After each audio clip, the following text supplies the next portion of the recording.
Our guest this week on Veterans Chronicles is Wayne Whitey Johnson. He's a World War II veteran and a veteran of the famed Flying Tigers. Sir, thank you very much for your time. Thank you. Let's start at the very beginning. Where were you born and raised?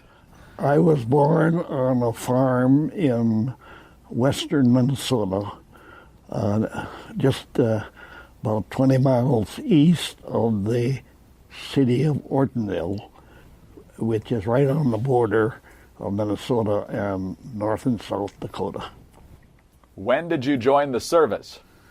I joined the Army Air Corps on December 8, 1941, the day after Pearl Harbor. And you had to get in a long line, as I recall, correct? Yes. Probably started at about 4 o'clock in the morning, and there were probably 300 to 400 guys lined up to get into the recruiting station. Why did you join the Air Corps? I'd had a little bit of pilot time, and I didn't like walking that well, so I wanted to fly. Of course, the Army Air Corps told me not to tell anybody that I knew how to fly because they wanted to train me their way. What kind of flying had you done already? It was in a small airplane. I did some crop dusting in a Stearman, and I had I think it was an Aranca, which was about a 80 horsepower engine, and would cruise at about 110 or something like that. And were you 18 years old when you joined, or were you a bit younger? I was 16 when I learned to fly that airplane. How about when you joined the service? Let's see, I was 20. 20, okay. Where did they send you for training? I went to Jefferson Barracks, Missouri, for basic Army training. And then, because I didn't have any college education, just high school, and they wanted college-trained pilots for some reason, so they sent me and several others up to Houghton Mining and Technology College, and spent about, I think about 6 months there, and then went back to the traditional Army training. Now, you write a lot in your book about the different planes that you got to operate in training, and you certainly preferred some more than others. Yeah, I like the Stearman. It was hard to land and hard to take off because it had very narrow landing gear, but it was a very good aerobatic airplane. And once you got in the air, very nice to fly. What about the P-40s? P-40 was really my favorite fighter. Nothing could catch it in a dive. It wasn't quite as maneuverable as some of the Japanese planes. So we were taught not to try to get into a dogfight with them, to make a pass and dive away and then climb above them again. So that was the tactic we were taught, and it was a very successful one. Another plane that emerged was the P-51. What did you think of that one? That, of course, was the Cadillac of airplanes. Easy to fly, very comfortable cockpit, wide cockpit, and had very high speed, probably 30 to 40 miles faster than the P-40, and highly maneuverable. So the only shortcoming it had was the coolant lines were in the belly. And we did a lot of low altitude strafing of enemy air bases and troop concentration ships. And so it was vulnerable from that standpoint because you got hit in a coolant line, the engine would quit in about 3 minutes. And when I went down, that's what happened to me. I got hit in a coolant line. I think we were strafing on an enemy air base at, I believe, at Canton at the time. How much did your crop dusting experience help you in training? Most of the crop dusting I did was after my service. Okay. I just flew a couple of times before I went in. So you really were learning from scratch? Yeah. Okay. Yeah. One of the things that was very interesting in your book is that even before you were assigned to China, you were very interested in the Flying Tigers and what they were doing, right? Yes. And of course, most everybody admired General Chennault. And so that was the wish of many to go to China to be able to fly in Chennault's command. And of course, the Air Corps sent you not where you wanted to go, where they decided. But fortunately, I got sent to China. What did you know about the Flying Tigers or General Chennault that made them so attractive? Well, they were popularized, of course, in the press and in movies and in books. So that was where I wanted to go. And how long were you in the service before you finally were sent to China? Probably about a year and a half or 2 at the most. We were pretty well trained by that time in learned fighter tactics.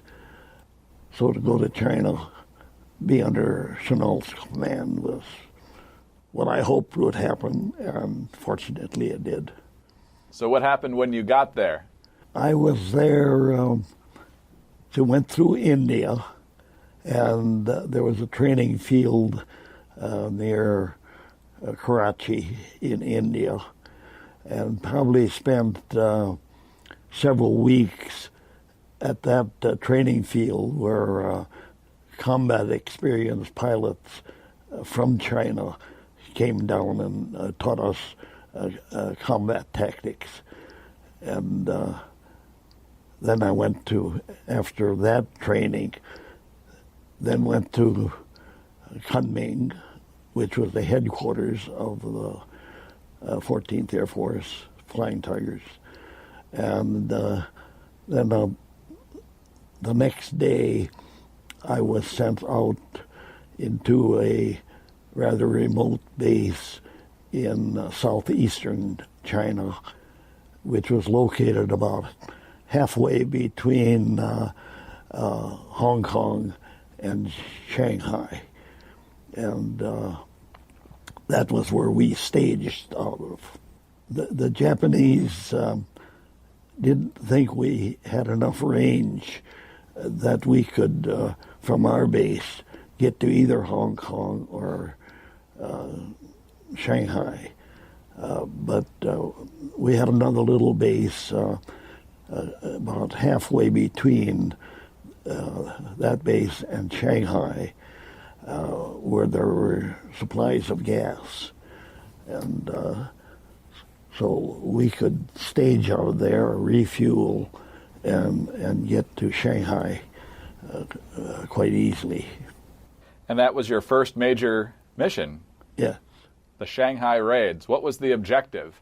Our intelligence learned that the Japanese had brought in a lot of airplanes from Formosa and Taiwan. And they apparently were concerned about an American invasion of the China coast. So had brought in over 100 fighters. And they were all staged at that field. And they were lined up in beautiful rows because they didn't think we could have enough range to get there and back. And we came in at about 50 or 60 miles out, which would be beyond their radar. And then we dove down to treetop level. And so they had no idea we were coming because we were so low below their radar. And when we got to the field, to the airport that we were going to be strafing, there were soldiers standing out in the fields waving at us, apparently thinking that we were Japanese coming in from Formosa, until we start shooting, of course. And that first raid, we destroyed, I think it was 94 Japanese planes on the ground, and I believe 3 in the air that was just taking off. So it was probably the most successful raid of the war, although we had a lot of more strafing their air bases and their troop concentrations and their shipping. Basically, my job was almost all low level. Wasn't always conducive to good health because they had the bad habit of shooting back at us. But I survived. Sir, let's pause right there. We'll have much more with Wayne Whitey Johnson when we come back on Veterans Chronicles. We are back on Veterans Chronicles. I'm Greg Columbus, honored to be joined in studio today by World War II veteran Wayne Whitey Johnson. He is a veteran of the famed 14th U.S. Air Force, also known as the Flying Tigers. And, sir, we were just talking about the Shanghai Raids and how successful those were. What was that like as part of your first major mission? Because we were well trained during the combat, you tried to stay calm and focus on what you were assigned to do. Once combat didn't last long, just a matter of minutes, really. And when you left the target and started back home, that's really when the emotions, I guess, set in. You realized that you were fortunate to get through it.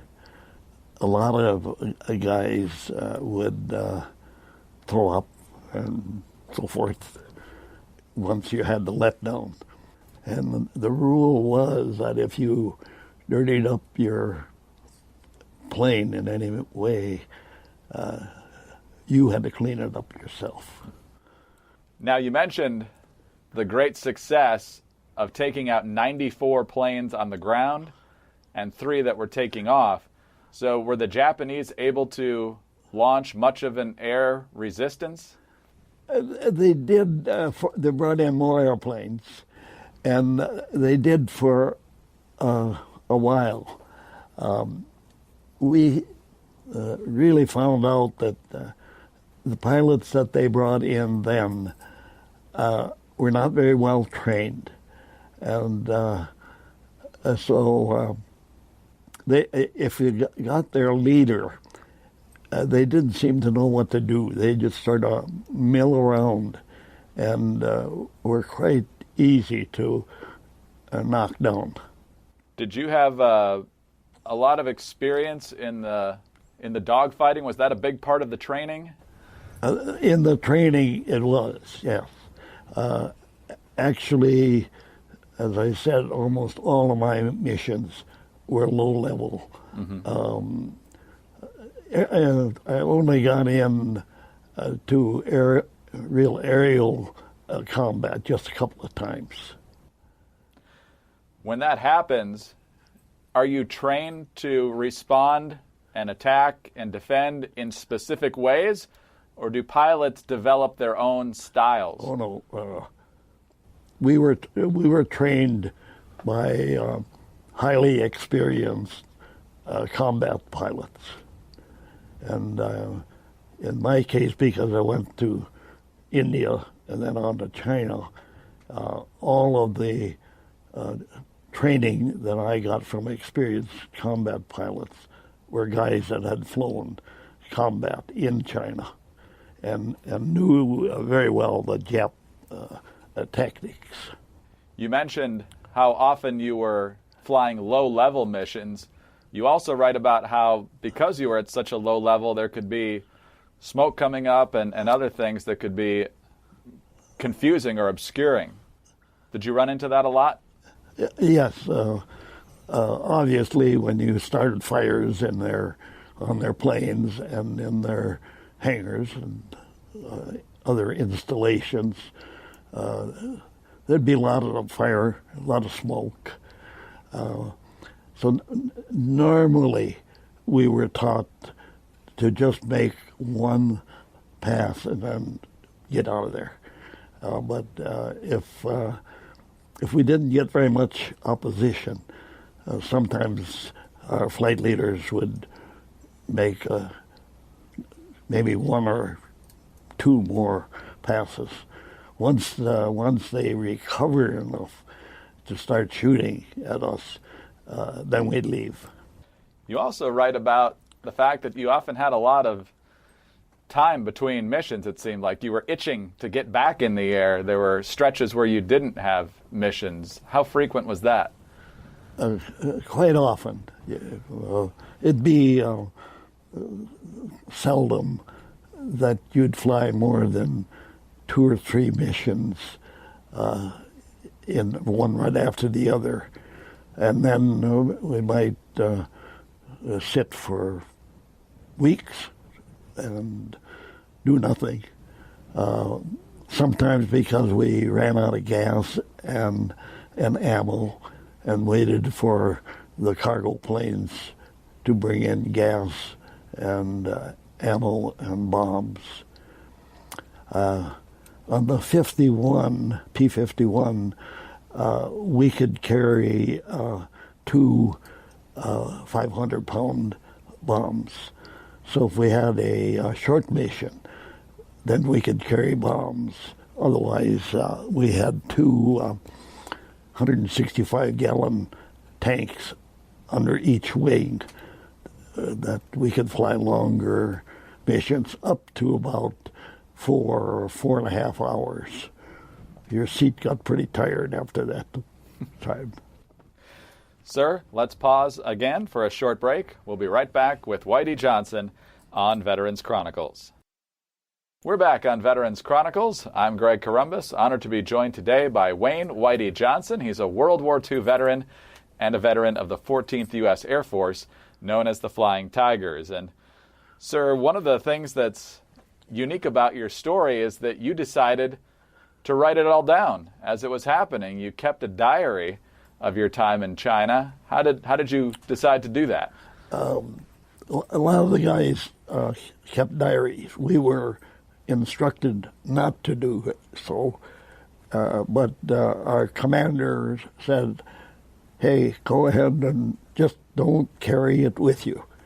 And so a lot of guys would keep a diary and record the events on a day-to-day basis.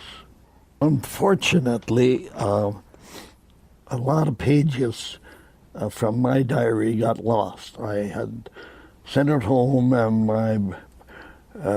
one of my brothers had put them in a trunk, and unfortunately the trunk was stored in the basement.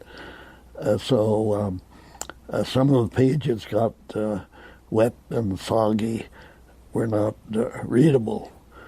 But we were able to, some people from the University of Minnesota who were good at restoring books took it and were able to restore probably about half of it, which I was able to then use to record my memoirs. And the book is Whitey, which is your nickname, of course. From Whitey because of my white hair that I had from the time I was a little kid. And it was Whitey from Farm Kid. I was born and raised on a farm. to Flying Tiger to Attorney. There's 4 sections in the book. It's an incredible story, and it reminds me that you were a little taken aback when you first got to China because Tokyo Rose called you out by name. Yes. Tell that story. I think it was probably the first or second day that I was there, and we used to listen to music from Japan because they played a lot of American music, and Tokyo Rose would come on and talk about the events. Kind of set me back a little when she said, Whitey Johnson, lieutenant, something like that, came to China, and he isn't going to last very long because our superior fighter pilots will knock him down. Not too really encouraging news. But we learned that she had a tendency to fabricate things. And you figured out that somehow they had spies getting personnel information, correct? Chinese, of course, most of the workers, or call them peasants, were very poor, and they were easily to bribe. So rather than maybe 1 ball of rice a day, the Japs would give them a couple of balls and use them as spies. And they would actually steal our mission orders off the bulletin boards. And some of them finally got caught because we had guards that watched the bulletin boards, and if they came and ripped off a page, they'd report it to a Chinese general. The general would shoot them on the spot. I asked one of the generals, I thought you were a democratic society and give people a fair trial. And he said, we give them a fair trial and then we shoot them. Well, that spying also, you write about a friend of yours who was captured by the Japanese, and when he denied what his orders had been and they had the paperwork, he was beaten very badly. Yes. He was one of the few that was taken prisoner. It happened to be on Christmas Eve of all days. And so he spent the rest of the war as a POW, prisoner of war. And at first they had him in Hong Kong in an old British jail. They stripped him naked and beat the hell out of him with soaked ropes. And then he was put on a ship and sent to Japan and remained there for the rest of the war as a prisoner. And interestingly enough, Greg Boyington was also in that same jail. And he apparently had a number of packages of cigarettes in his baggage. And so he'd give the Jap guards a cigarette. And so he got the job as working in the kitchen and spent the rest of the war working in the kitchen. Let's go back to the combat. You also tell the story, and I'm probably not going to say this word right, about your actions at Lo Wan Ping. Yes. Tell us about what happened there. Lo Wan Ping was a small base located about halfway between our headquarters at Kunming and Shanghai, and probably about equidistant between Hong Kong and Shanghai. And so we were able to strike both Hong Kong and Shanghai Japanese bases from that base. They had a huge Japanese army about 50 miles from our base, but because we would go out and strafe them quite often, they just sort of stayed put, and so they never bothered to raid our base. So we were quite secure there. The Japanese did come over, not during the day because they'd get shot down, but they would come over at night. And our fighters were not equipped very well to fly at night. But they came over with their bombers and dropped bombs on our installations and our barracks.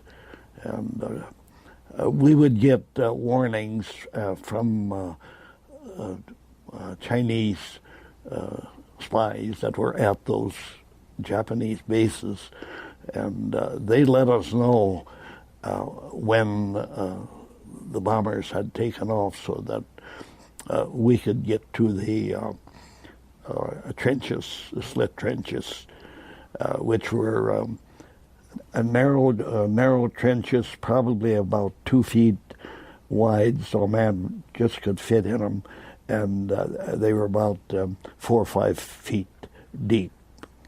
So when there was a raid, we'd run and jump on those and sit there till the raid was over.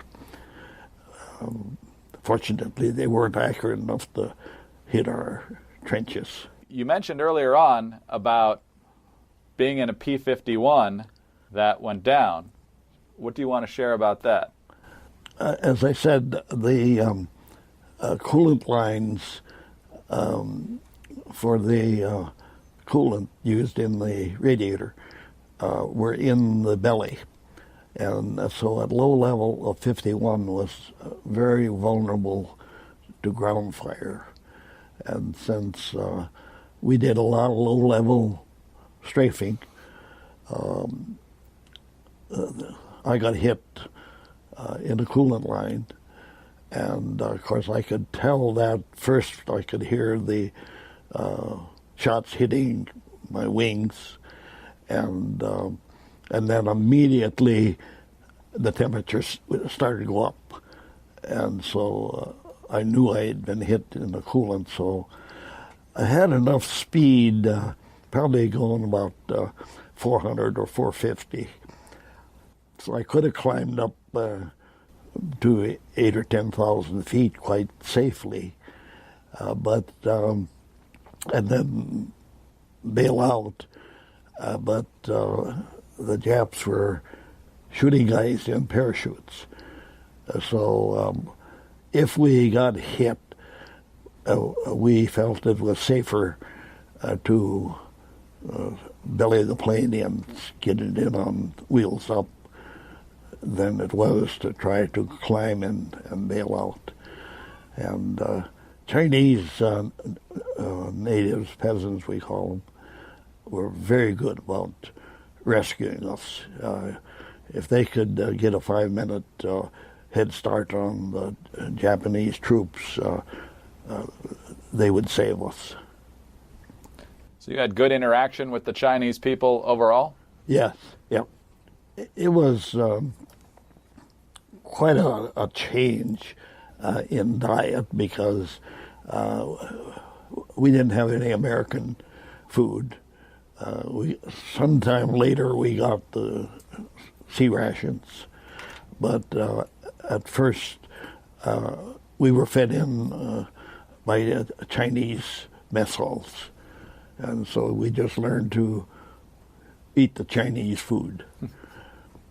You mentioned earlier that your plane was in combat a few times, and you talk about that in the book, and you were fortunate enough to, on some of those occasions to be with one of the great aces of the Pacific Theater, correct? Charles Older, he became a judge after the war on the Manson trials. Yes. And gained a lot of fame there. And he was one of the commanders, really a nice guy and great to fly with. And he had many kills, correct? Yes. I think he was not the top ace. Tex Hill was the top ace. But I think he had, I believe, 16 aerial kills. That's amazing. So one of the things you also write about in the book is when General Chennault resigned about a month before the atomic weapons were dropped. That was very frustrating to those of you serving in the theater, correct? Yes. Arnold, who was the Air Force commander, and Marshall was the Armed Forces commander, both disliked Chennault because he would kind of avoid going through channels. And if he wanted something, he would go directly to Roosevelt. And of course, Roosevelt loved him. So whatever he asked Roosevelt for, he would generally get. So if we ran short of gas, supplies, ammo, he'd get on a plane and go to Washington.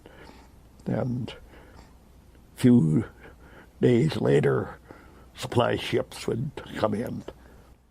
We'll take a short break. We'll be right back with more conversation with Whitey Johnson on Veterans Chronicles. I'm Greg Corumbus. This is Veterans Chronicles. Honored to be joined today in studio by Wayne Whitey Johnson, veteran of World War II and the famed Flying Tigers. Sir, we had talked a little bit in the previous segment about your belly landing of the P-51 and being rescued by the Chinese. Talk about that a little bit more and what it was like to know you were going down after being shot. I had enough speed, as I said. I was going about 450 miles an hour when we were strafing, coming from a dive. So I had plenty of speed to climb up to a safe altitude and bail out. But I didn't want to do that because the Japanese had the rather bad habit of shooting guys in parachutes. So I didn't want to give them that risk.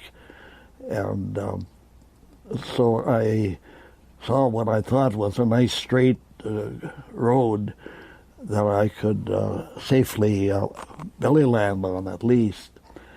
And looked like from the air that was lined with bushes on each side. Well, just as I started to round out to land, I realized that those were not bushes at all. They were huge boulders. And the road was so narrow that when I leveled off to land, the wings caught on those boulders. And it ripped off both wings as I skidded along. And then the plane turned a little, and it hit the tail and ripped the tail off. And then it spun in the other direction, and the engine hit the boulders, and it ripped the engine off. And then it kind of straightened out and skidded along just in the cockpit for some distance, maybe a couple hundred feet or so, and then came to a stop. And there were some Chinese fellows in the field, working in the rice field, and they saw me crash, and they ran over and pulled me out of the wreckage. And this one guy probably was 5 feet tall and maybe weighed 100 pounds. but tougher than nails. And he put me on his back and ran for miles to get away from the Jap troops that were coming down the hill. When they got looked like they were getting too close,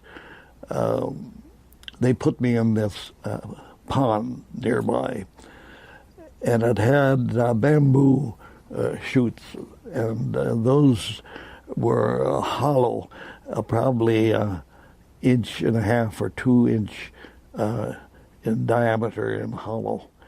And so they tossed me in this little lake, and they would signal when the Jap troops got close, and letting out the kind of funny little whistles. And then they told me to dive under the water and put this reed in my mouth and let it stick up so that I could survive under the water.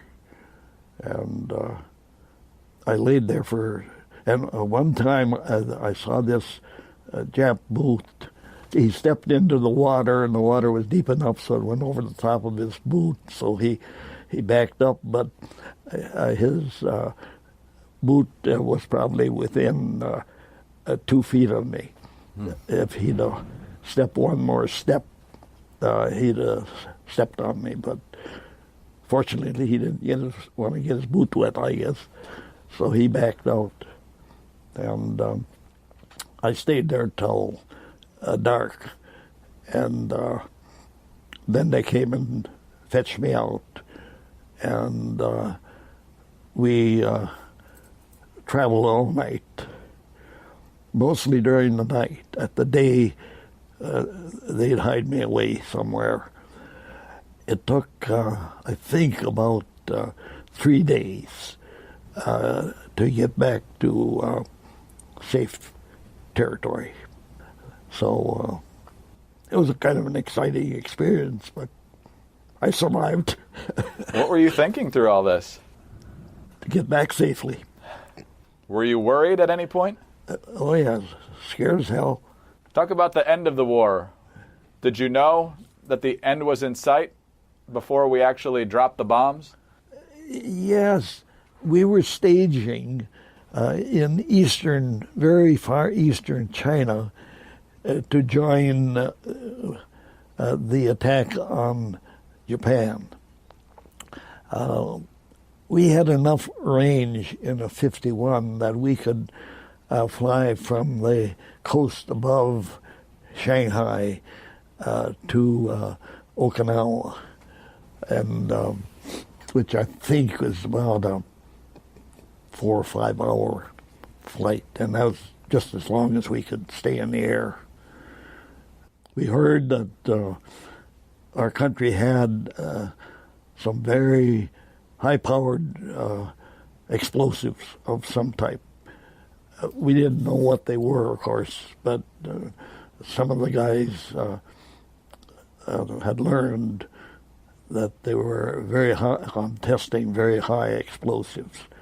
So it was a surprise to us, of course, when they dropped the bomb that wiped out so much of Tokyo and some of the other cities. And we knew from what the Japanese radio was saying, English speaking, that they were prepared to surrender because they didn't want their country destroyed. So when they surrendered, what was the reaction like? A great relief, I guess. When we knew the war was over, we knew that the risks we had been taking we wouldn't have to take anymore. We then knew we were going to get safely home, or we're pretty sure we would. In our last few minutes here, your next phase in life, becoming an attorney and a record-setting city attorney. What did you do after the war? Tell our viewers and listeners.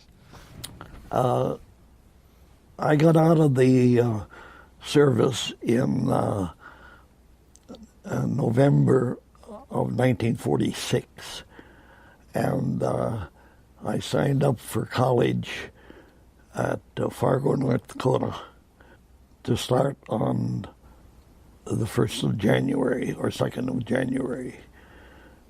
Of course, Fargo was a pretty cold spot. I think the day that I got there was about 40 below. And of course, I'd been down in Texas where it was nice and warm. So that was a bit of a shock. But I liked college, and because of my experience flying P-51s, the North Dakota Air Guard, Air National Guard, had gotten 51s. So they got a hold of me and asked if I would come back into the Guard and help train new pilots, which I did for 2 years while I was going to college. And because of my low-level experience,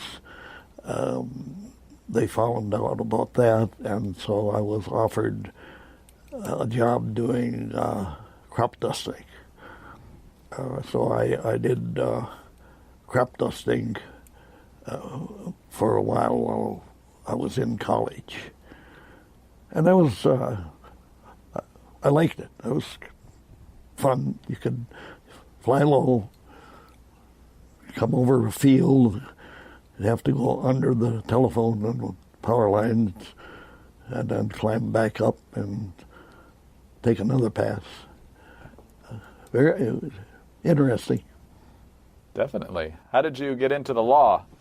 There was a fellow from Oxford, Mississippi, in my tent who had started law school. And, of course, he kept talking about his interest in the field of law and what he had started to learn about it. And so I became interested in that. As soon as I got out of the service, I signed up at college. Took pre-law at Fargo. It was then called the Agricultural College, or we call it the Cow College. Then I went down to, transferred to St. Paul to law school there. That's where I was admitted to the Minnesota bar in 1952 and practiced law from then on for 50-some years.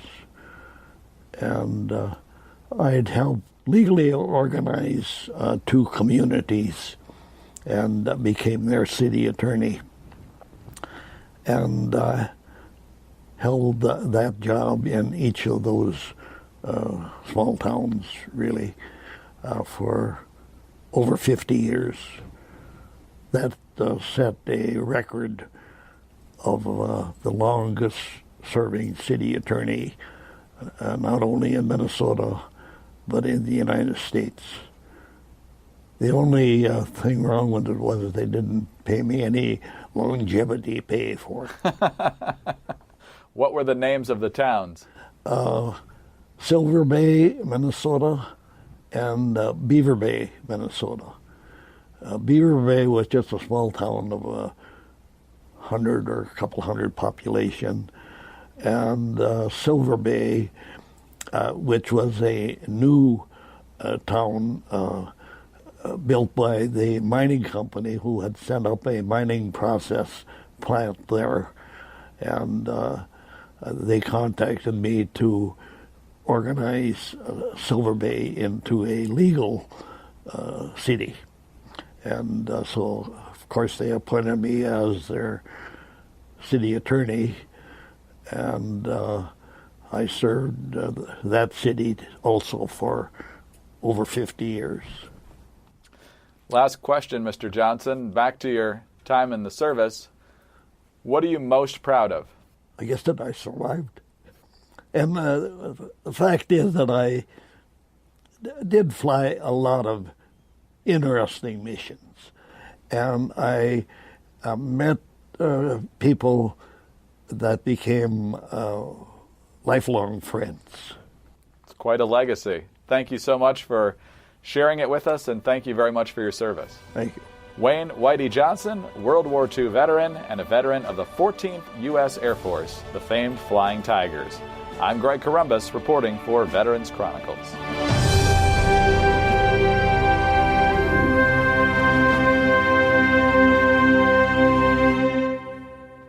Hi, this is Greg Corombos, and thanks for listening to Veterans Chronicles, a presentation of the American Veterans Center. For more information, please visit AmericanVeteransCenter.org. You can also follow the American Veterans Center on Facebook, and on Twitter, we're at AVC Update. Subscribe to the American Veterans Center YouTube channel for full oral histories and special features, and of course, please subscribe to the Veterans Chronicles podcast wherever you get your podcasts. Thanks again for listening, and please join us next time for Veterans Chronicles.